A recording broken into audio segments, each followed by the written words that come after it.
Hello, good evening. Good evening. How are you? Yeah, I'm fine. Thank you. Okay, please introduce yourself. Okay, I'm Zain Amin. I'm studying in Navy Anchor School and College. Okay. My favorite hobby is to play cricket. Okay. I'm practicing leg spin and batting. I want to be a leg spin all-rounder in future. Okay. I also like gardening and fishing. Sometimes I go to fishing with my dad, or I just take care of the plants in our home. That's all about myself. এডুটিউনে তো তুমি ভর্তি হলে, ভর্তি হওয়ার পরে প্রথম দিনের class তোমার কেমন লেগেছিল? প্রথম দিনের এক্সপেরিয়েন্সটা হচ্ছে আমাদের যিনি টিচার ছিলেন উনি খুবই দক্ষ ছিলেন এবং আমাদের সাথে ফ্রেন্ডের মতন আচরণ করছিলেন, যার কারণে তাকে প্রথম দিনেই অনেক পছন্দ হয় আমাদের।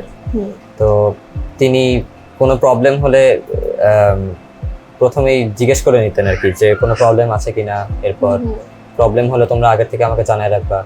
তারপর সবচেয়ে ভালো যে জিনিসটা সেটা হচ্ছে উনি সবাইকে ইন্ডিভিজুয়ালি জিজ্ঞেস করতেন যে কিছু আছে কিনা।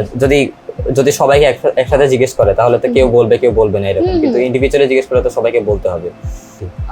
এবং পরবর্তীতে আমি কন্টিনিউ করার জন্য যেই এক্সাইটমেন্টটা ছিল ওইটা ছিল আর কি। আচ্ছা, আমু বললেন তুমি ভয় পেতে, তোমার একটু জড়তা কাজ করতো, তুমি কথা বলতে চাইতে না।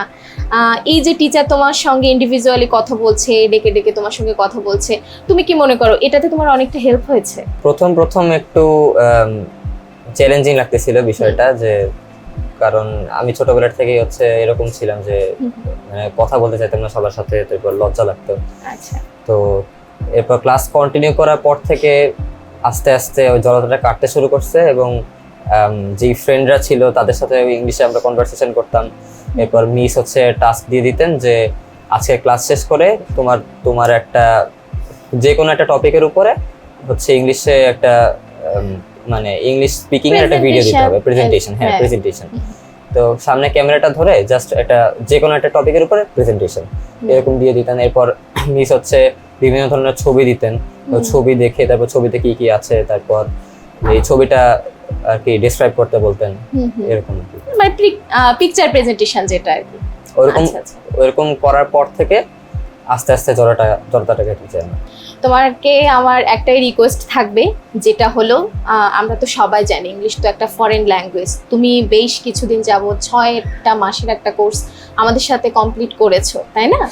এখন তুমি যদি এটাতে আরো বেটার পারফর্ম করতে চাও তাহলে অবশ্যই কিন্তু তোমাকে প্র্যাকটিসটা খুব ভালোভাবে চালিয়ে যেতে হবে, ঠিক আছে? এটাই আমার রিকোয়েস্ট থাকবে, যেন তুমি তোমার প্র্যাকটিসটা খুব ভালোভাবে চালিয়ে যাও। আমি রাখার চেষ্টা করব। আচ্ছা, ফিউচারে যেন তোমার স্পিকিং বা প্রেজেন্টেশনে ইংলিশে যেন কোনো জড়তাটা না থাকে। ওকে, অনেক ধন্যবাদ। ওকে, ঠিক আছে, ভালো থাকবে তাহলে। আসসালামু আলাইকুম। ওকে।